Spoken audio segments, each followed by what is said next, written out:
Laisser les personnes se joindre en cours de route. J'aimerais accueillir tout le monde à cette séance So, welcome everybody to today's important d'éducation pour les employeurs Learning Tree Canada's Green Jobs Are for Everyone workshop series. dans le My cadre name des is Zachary ateliers Fields, Canada's Senior de Green notre Jobs Advocate. organisation. Je suis Our Zachary today's Wagman, je agenda will focus suis le on looking at directeur creating des safe, emplois verts. supportive, and Aujourd'hui, empowering green nous allons workspaces montrer for comment young créer des professionals. espaces Before we begin, sécuritaires en just a emploi few vert announcements. pour les jeunes. Avant de For commencer, continuing j'ai learning and quelques engagement with the Zoom mots platform, d'intendance. please Si vous ensure avez that des all users difficultés are avec la muted plateforme and switched Zoom, to vous microphone. pouvez Feel free to parler state your name à in the chat as well. ma collègue This Sudri series will provide qui legal est and aussi compliance disponible dans le chat. information. So if Nous you allons need offrir assistance de with l'interprétation English simultanée. interpretation, Pour please avoir de click the l'interprétation button français, cliquez sur in the l'icône de chat. globe You can interprétation et also sélectionnez le turn français. on and off Vous using the pouvez translate button activer ou désactiver Finally, we les, will have a le Q&A sous-titrage session en after the direct. presentation, and if you wish to ask a Après question, la séance, il y aura une période please de raise your hand questions. on mute Si vous voulez or submit poser your une question question, in vous the pouvez chat. utiliser la fonction main levée I'd ou like to soumettre votre question introduce dans la zone Ms. conversée.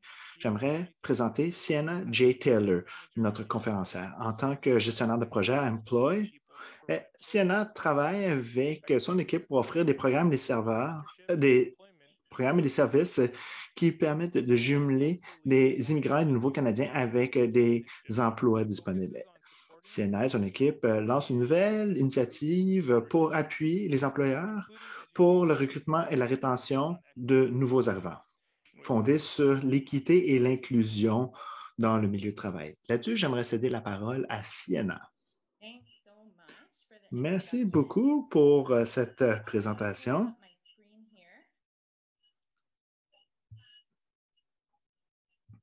Aujourd'hui, nous allons parler de comment attirer les, les jeunes nouveaux arrivants, surtout dans le secteur vert. Pourquoi est-il important d'aller recruter des jeunes nouveaux arrivants? Pourquoi c'est important pour le milieu de travail?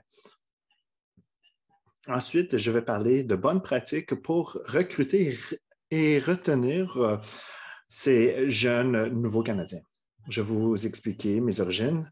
Je viens de London, en Ontario. Je travaille pour une organisation qui s'appelle Employ. Employ permet de jumeler les employeurs avec des personnes talentueuses pour favoriser la prospérité économique.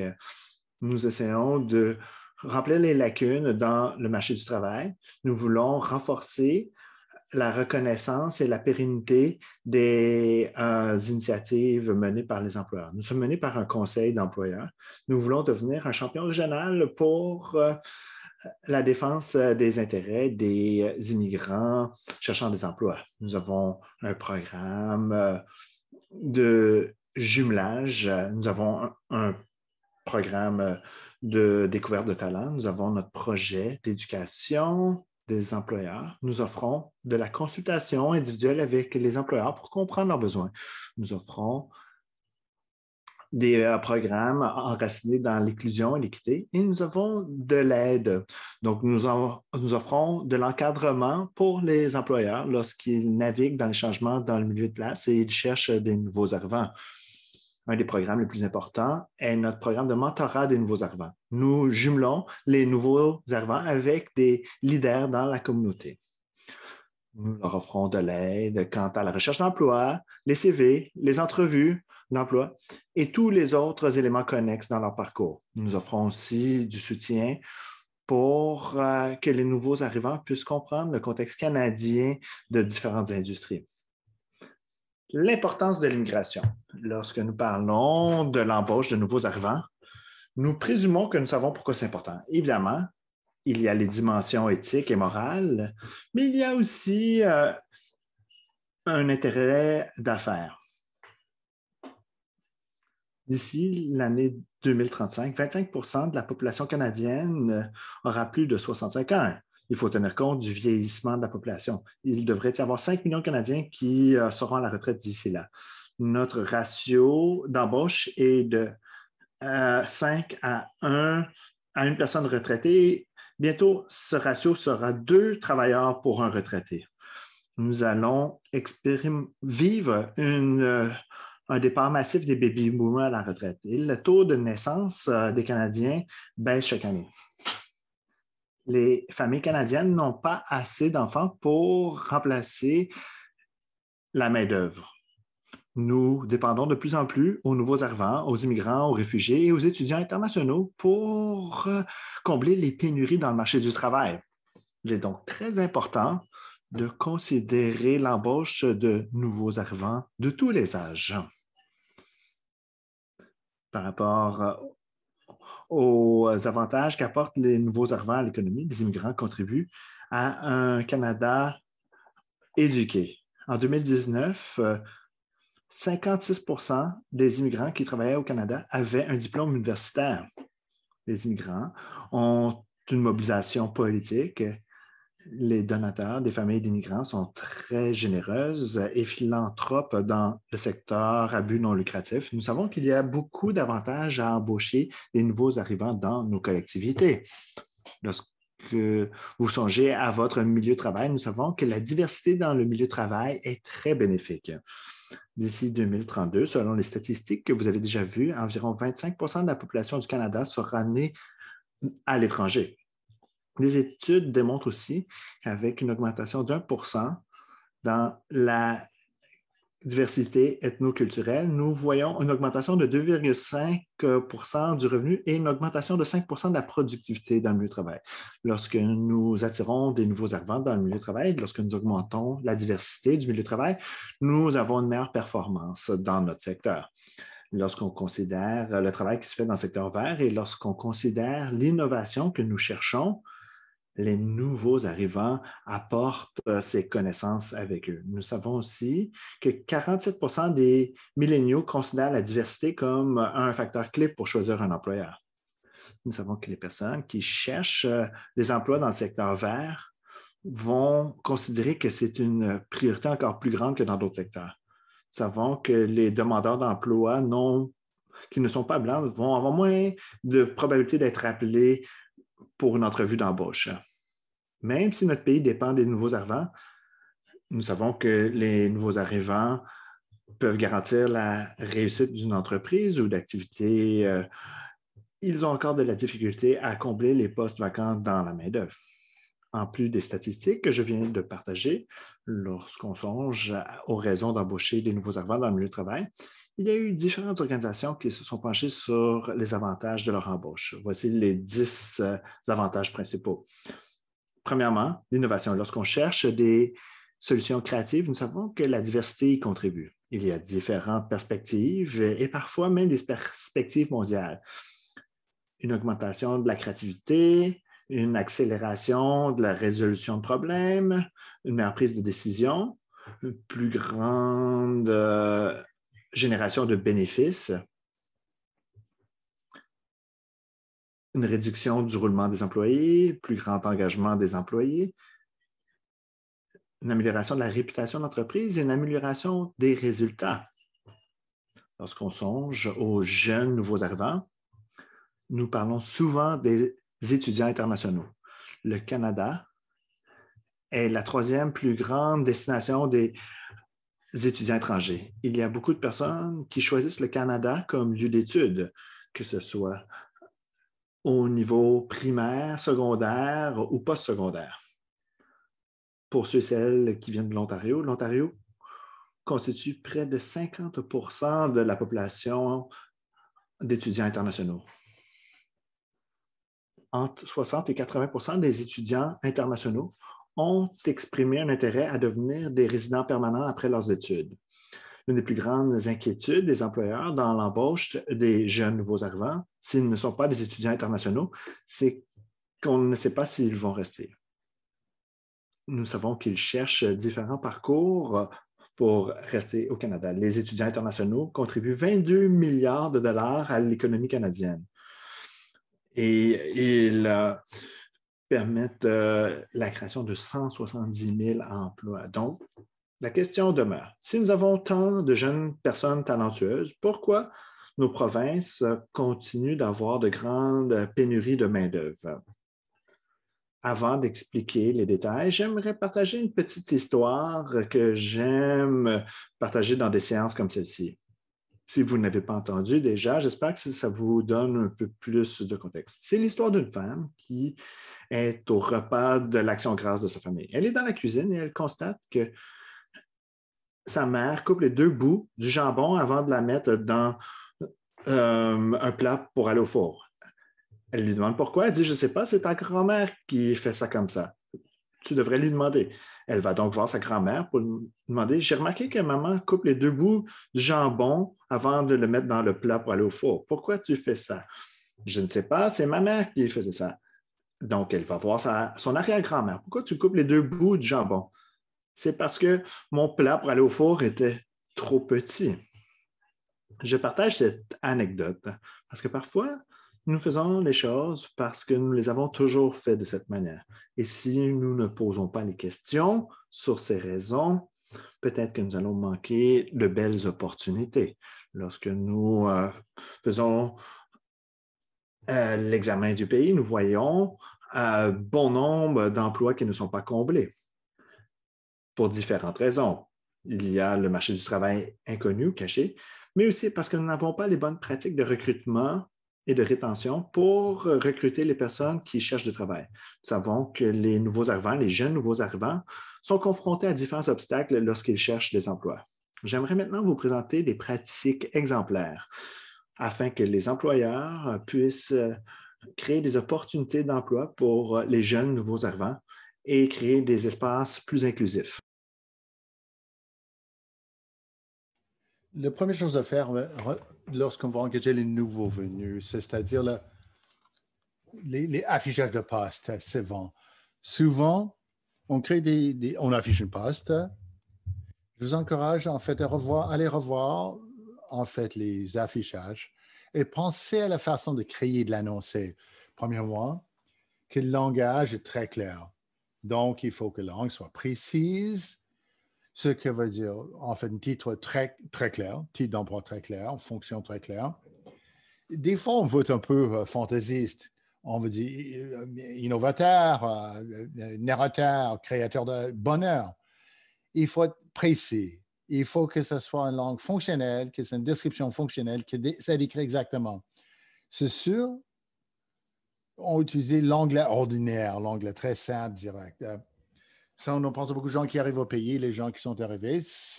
L'anglais n'est pas forcément leur première langue. Donc, lorsqu'on va afficher un poste, on va afficher un poste que tout le monde pourra le comprendre et le lire clairement. On va éviter les références culturelles, les métaphores. Hein? Des choses qui ne sont pas faciles à comprendre, comme par exemple, j'en ai plein le casque ou peut-être on prend pour ce que ça veut dire, mais quelqu'un qui arrive ici, et ici veut dire, on va éviter aussi le jargon, le langage technique. Parlez l'essentiel aussi. Lorsque vous regardez la possibilité, les opportunités, l'offre que vous allez avoir, pensez à l'essentiel, l'élément clé. Parce que beaucoup de gens qui arrivent, leurs attentes, peut-être vous avez une liste très longue du candidat idéal de ce que vous recherchez. Mais est-ce que vous avez besoin de tout ça? Est-ce que vous avez besoin de tous ces éléments? Toute précision, précision, précision. En fait, la langue doit être très claire. Il faut s'assurer qu'une jeune personne qui arrive au pays comprenne exactement. Il faut être accessible aussi. Surtout si vous engagez des jeunes, surtout si c'est un jeune qui vient au pays. Donc, de la même façon que la personne qui peut vous contacter, comment entrer en contact, comment savoir davantage sur l'organisme, sur l'entreprise. Et quand on dit l'équité, l'équité doit être votre marque. Si on regarde l'affichage, il faut savoir, c'est un lieu de travail, l'équité dans le lieu de travail, l'inclusion de lieu de travail est très important. Ils ne vont pas le savoir automatiquement. Donc, il faut que ce soit clair. Il faut mettre aussi dans l'affichage qu'on soit le bienvenu aux nouvelles venues, nouveaux venus. En fait, pour que les gens qui arrivent au pays, nouvellement arrivés, savent qu'ils peuvent faire une demande. Et dans l'affichage, accepter le changement, mais pas au risque de l'inclusion. Souvent, on veut et inclure les jeunes ou être plus pertinent ou plus de rapports. Ce que ça veut dire, ça va exclure beaucoup de gens. Donc, surtout, vous allez peut-être exclure beaucoup de personnes qui viennent d'arriver. Donc, il y a un équilibre très délicat entre l'ouverture et l'inclusion. Pour en fait, le recrutement, en fait, quand vous allez faire le travail à proximité. Donc, le travail à proximité, on va chercher les gens, on va par une plateforme, mais ne travaillez pas seulement sur une plateforme numérique, allez plus loin, essayez d'établir un rapprochement, c'est-à-dire être proactif plutôt que réactif. Et ce que je considère comme une approche à proximité, regardez les fonctions que vous avez en ce moment et les personnes que vous avez, et peut-être des nouveaux rôles à remplir. Et préparez l'affichage. Et donc, il ne faut pas arriver à la dernière minute. Vous avez le financement pour engager et vous devez faire ça rapidement. Et donc, il ne faut pas être réactif.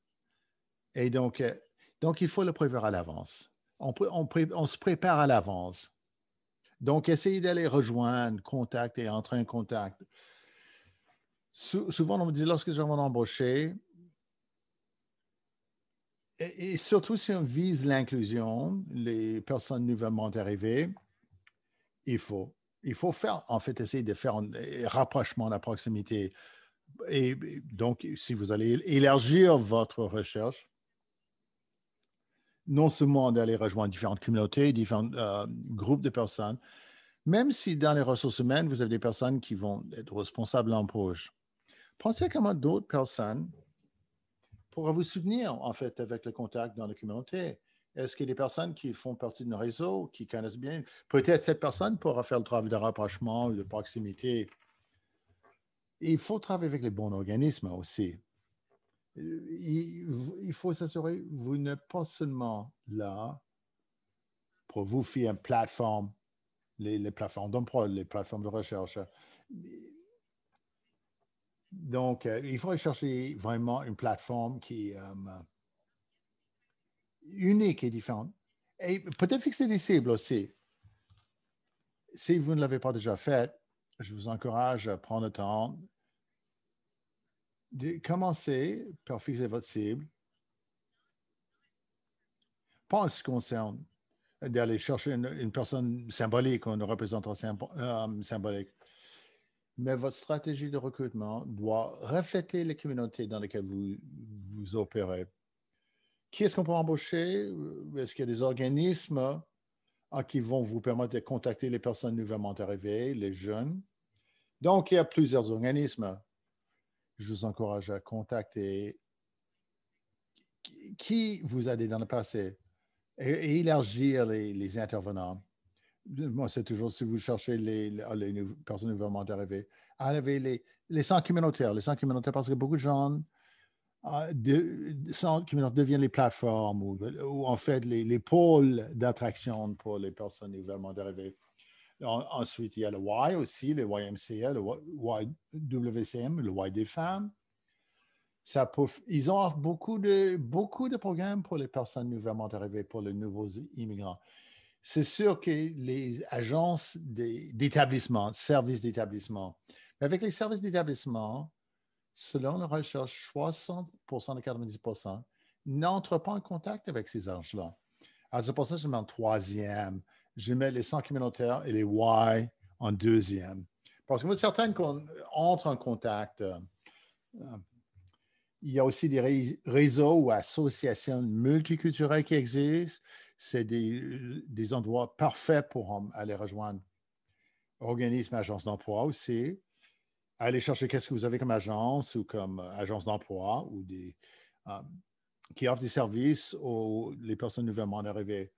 Il y a les conseils d'emploi aux immigrants en Ontario et partout au Canada. Il y a aussi des services pour les partenariats dans les différentes communautés à travers le Canada pour travailler avec les personnes nouvellement immigrées. Ici, j'aime parler de conseils d'emploi pour les immigrants. Ce sont des conseils d'emploi. Ces conseils d'emploi existent partout au Canada, de Colombie-Britannique jusqu'à Terre-Neuve, dans toutes les provinces. Si vous ne connaissez pas les conseils d'emploi, donc je vais vous montrer les liens vers ce conseil d'emploi pour les immigrants. Ça, c'est Colombie-Britannique. Ce que vous allez reconnaître ici à la première page. Je suis un employeur, je suis à la recherche des immigrants avec du talent. Donc, c'est une façon très facile si vous voulez faire le contact avec cette population d'immigrants.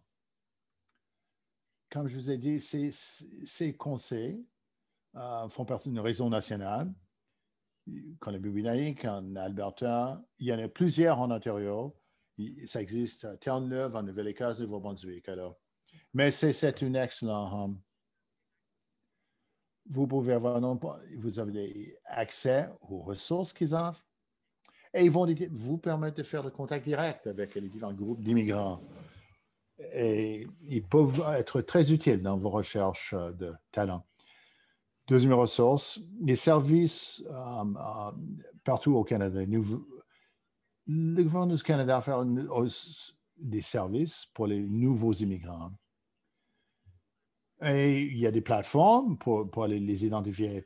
Et cette plateforme, ce n'est pas pour les employeurs, mais quand même, c'est une ressource si vous cherchez peut-être trouver le financement, peut-être trouver une subvention. Comment on peut utiliser la plateforme du gouvernement du Canada? Je vais mettre Alberta, la province. Et aidez-moi à trouver un emploi, identifier un emploi, formation pour le linguistique.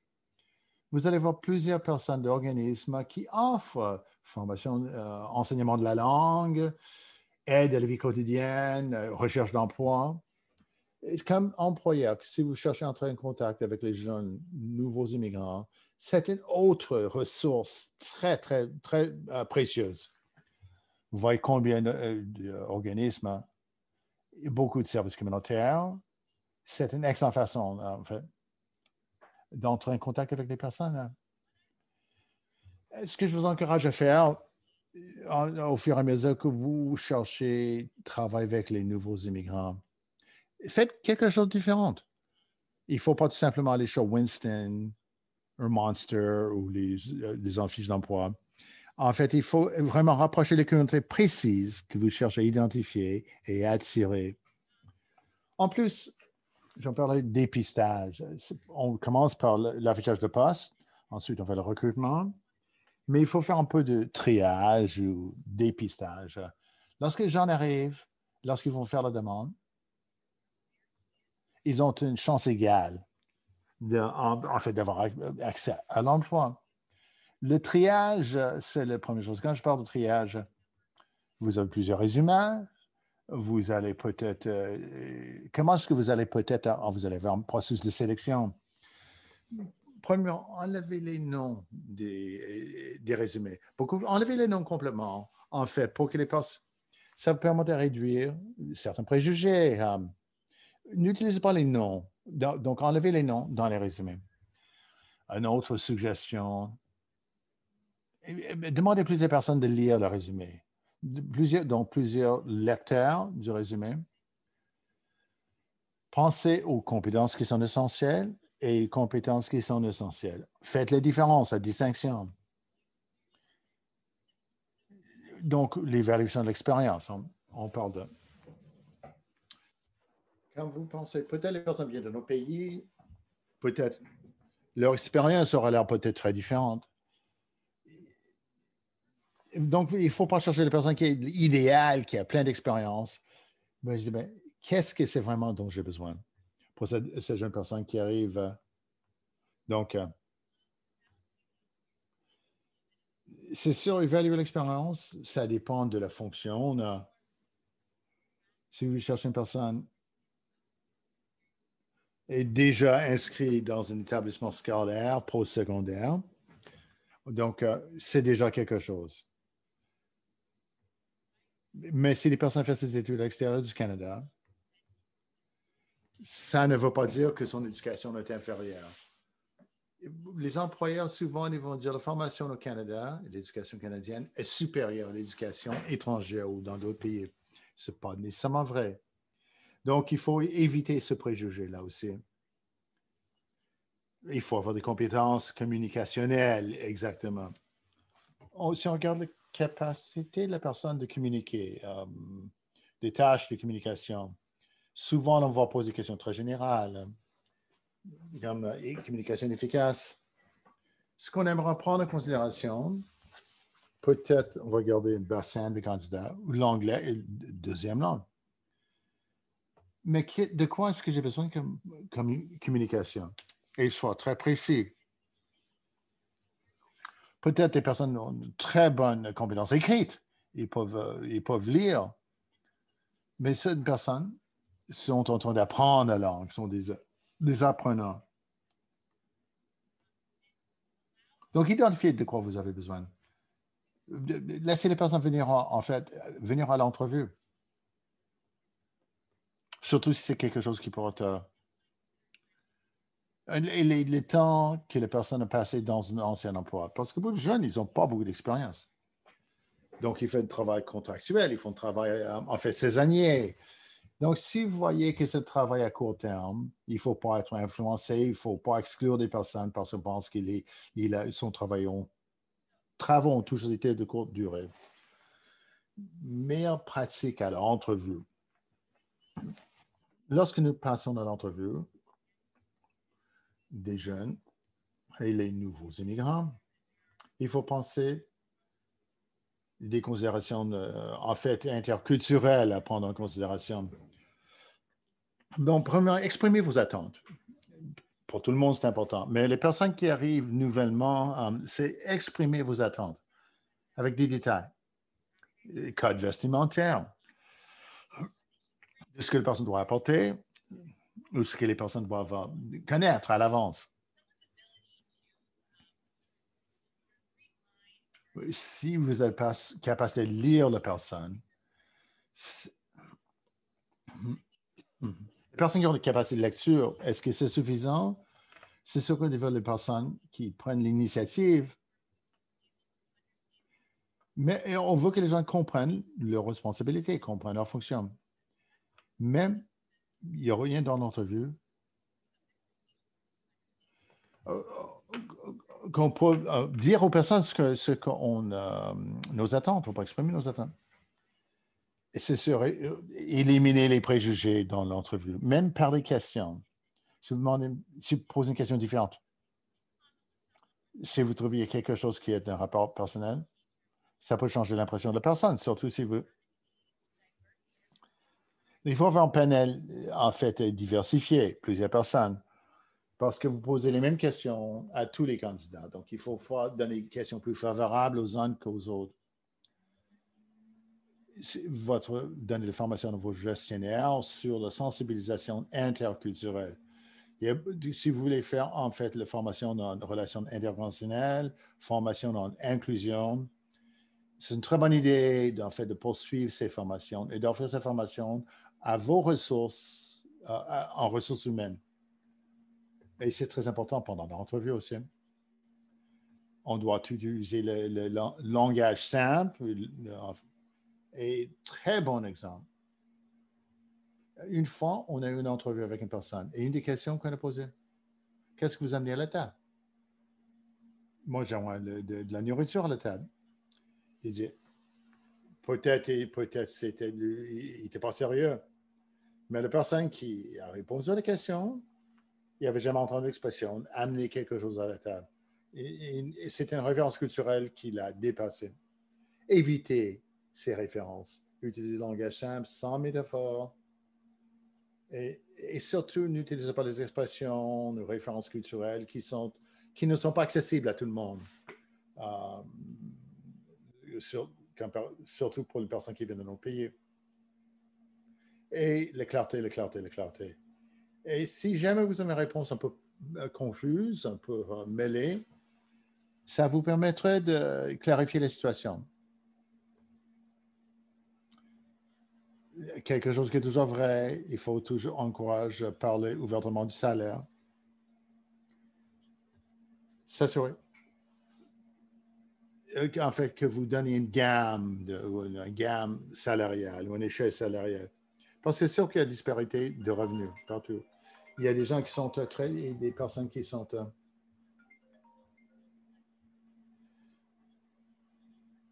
les personnes n'ont pas toujours la capacité de négocier, donc ils vont gagner moins. Demander des attentes à quelqu'un, en fait, pour qu'ils comprennent exactement qu'est-ce que c'est un salaire raisonnable, qu'est-ce qui est fréquent dans l'industrie. Donc, on va donner l'information le plus utile possible.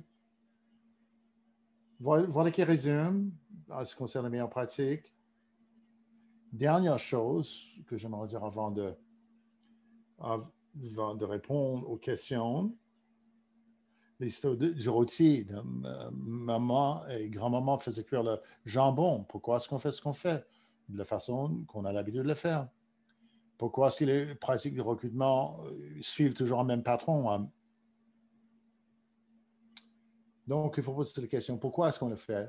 Et si on n'a pas la réponse à savoir pourquoi on le fait, si on ne peut pas le justifier ou donner les raisons, donc, il est peut-être le temps de changer et de modifier les pratiques.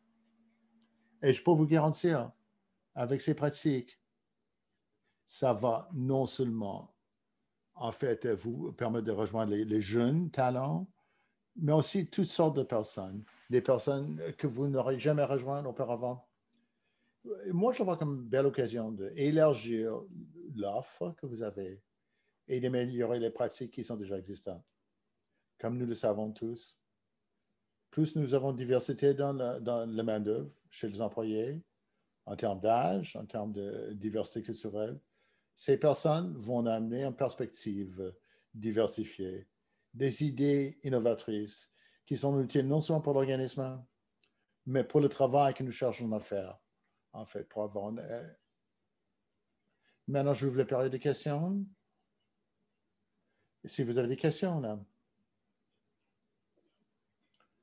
Très bonne présentation, Liana. Et je pense qu'il y a de très bons conseils aussi que les employeurs peuvent utiliser dans leur pratique quotidienne. Si vous avez des questions, sentez-vous à l'aise, ou par le chat ou par le microphone. Moi, j'ai une question, Sienna. Quelles sont les professions les plus fréquentes chez les nouveaux immigrants? L'emploi écologique, l'emploi en foresterie. Sinon, est-ce qu'on pourrait rendre ces emplois plus attirants pour les nouveaux immigrants? C'est une très bonne question. Lorsque on va travailler avec les nouveaux immigrants, même les titres d'emploi, la catégorie d'emploi n'existait pas dans certains pays. Donc, par exemple, on parle d'emploi vert, par exemple. Même lorsque c'est sûr que nous avons des catégories d'emploi, des secteurs d'emploi. La majorité d'immigrants qui arrivent au pays, c'est sûr que le gouvernement fédéral détermine un peu ceux qui vont arriver. 20% de nos clients sont des ingénieurs qui travaillent dans tous les domaines. Mais les gens en sciences, technologies, mathématiques, il y a beaucoup d'immigrants dans ces domaines. Et ce que nous savons, ce que les agents au recrutement, certains vont se déplacer, vont aller dans d'autres pays. Ils vont dicter les programmes à suivre. Et vous dites, si vous allez dans ce domaine, dans cette discipline, vous avez une bonne possibilité d'emploi à l'avenir au Canada. Donc, c'est sûr, en ce qui concerne les conditions du gouvernement, le secteur écologique, c'est la science, axé sur la science. Donc, c'est sûr que c'est un bon chiffre. Mais est-ce que les gens comprennent les différents secteurs? Est-ce qu'ils vont travailler dans le secteur écologique? Il n'y a peut-être pas beaucoup de sensibilisation. Alors, ce qu'on fait pour convaincre ces gens-là, nous avons établi des contacts avec le réseau écologique local en collaboration avec le réseau d'écologistes. Et je vous encourage à faire la même chose, de chercher des opportunités. On invite les employeurs à une table ronde où ils peuvent venir travailler l'importance du secteur écologique, ainsi que les diverses occasions qui sont disponibles, les compétences recherchées et les opportunités disponibles, les conseils d'emploi aux immigrants. C'est une très bonne place où commencer pour savoir. Et c'est façon aussi, en fait, de faire l'embauche proactive. Et on travaille avec ces organismes. On aimerait savoir faire une présentation où on peut parler avec des gens sur notre secteur, le secteur d'emploi vert.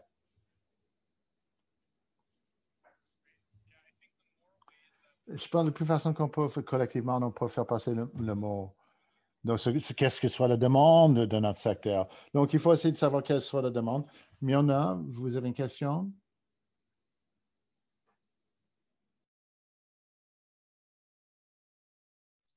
Can you hear me? Yep. Actually, I wanted to talk from the other side of the process. I used to be a newcomer to Canada like around 12 years ago. And I realized that for me, there was a problem establishing trust in my skills from the employer's side. I was already a holder of 2 university degrees, and I was asked on so many interviews, during so many interviews, whether I actually know how to work a computer. So I was really surprised to find that actually when I came here, people would think that I don't know how to be on a computer, even though I'm a university graduate. I realized personally that it would really help employers when I would get accreditations from certain professional organizations in Canada. So I don't know, Sienna, from your end, do you think that would be something that employers should also address in terms of how we can establish trust in the applicants' skills, and also whether it would help if these applicants have Canadian accreditations? Thank you. Thanks so much. That is such an important question. And through our employer engagement project, and we've been doing engagement auprès des employeurs, on fait des consultations. Et c'est sûr, on consulte beaucoup les employeurs. Des questions qui sont souvent posées. On prend pour acquis, je l'ai déjà dit, que l'éducation canadienne est supérieure à toutes les autres formes d'éducation. Il y a les craintes aussi, et parce que c'est justement, c'est pas fondé du tout, que les compétences exprimées sur le résumé ne sont pas équivalentes avec les normes canadiennes. On cherche à corriger. Et peut-être ce qu'on peut faire, c'est de sensibilisation. Il y a des organismes qui peuvent nous aider, qui essaient de changer, en fait, les employeurs comprennent des équivalences, en fait, des personnes qui ont des certifications, en fait, d'établir les équivalences. Il y a un projet qui est en préparation, qu'on explore en ce moment. Comment est-ce qu'on peut créer un outil de recherche que les employeurs peuvent aller utiliser pour les aider à comprendre les équivalences? C'est ça, ça prend une différence de perspective culturelle, changement de perspective pour éliminer les préjugés, encore une fois. Mais nous, c'est sûr, il faut créer des ressources et des outils pour les employeurs. Et je sais ce que vous avez vécu, ce n'est pas unique. Une autre raison pour laquelle on essaie en fait, travailler sur le modèle de coaching ou de mentorat. Donc, si les employés ont des questions, ils peuvent nous contacter. Donc, je pense également, parce que nous savons qu'il y a de plus en plus d'immigrants au Canada. Donc, si vous êtes déjà quelqu'un qui siège au panel d'embauche, qui comprend la perspective, donc ça serait de plus en plus important pour. Donc, on fait partie du réseau national de centres d'emploi aux immigrants. Et nous sommes en contact avec tous les réseaux de contact avec les immigrants. Et c'est sûr que je vais ramener cette conversation à notre prochaine rencontre nationale. Et pour penser qu'est-ce qu'on peut faire dans les provinces à cet égard-là. Merci beaucoup, Sienna. Une dernière question. C'est une question. Je ouvre la période de questions. S'il y a des personnes, l'expérience vécue, meilleure pratique. Donc, c'est maintenant le temps de l'exprimer. Merci beaucoup cette présentation, Sienna. J'ai une question rapide. Vous avez parlé.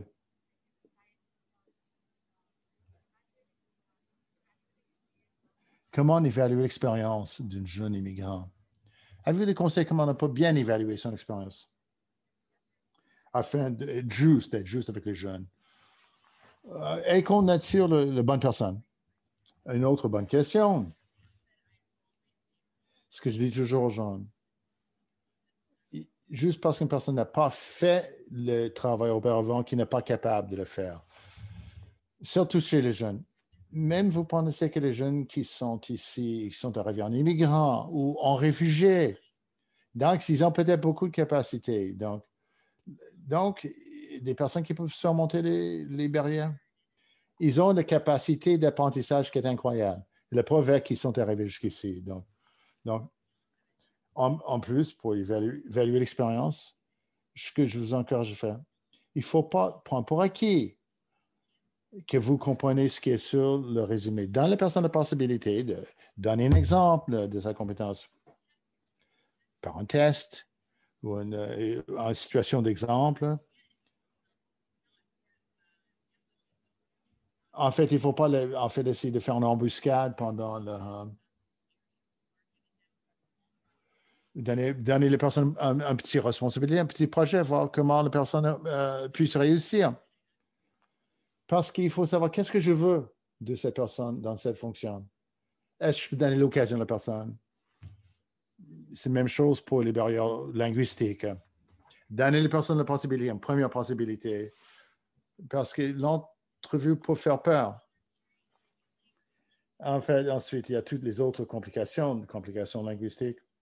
Donne aux personnes la possibilité de faire preuve, de démontrer leurs compétences. Ça leur permettra postuler l'emploi et de postuler l'emploi de manière équitable. Merci, Sienna. Merci de toutes les questions. Nous sommes arrivés à la fin de l'horaire. Je vous donne tout de suite le lien pour retourner vers les séances principales. Donc, cliquez sur le lien. Moi, je vais rester ici. Puis maintenant, on va peut-être... Je remercie Sienna pour cette belle présentation très riche, beaucoup de bons messages utiles pour les employeurs et dans les pratiques. Alors, ici, merci beaucoup de cette invitation. Merci à tous. Ici, ma fin à la traduction et à l'enregistrement.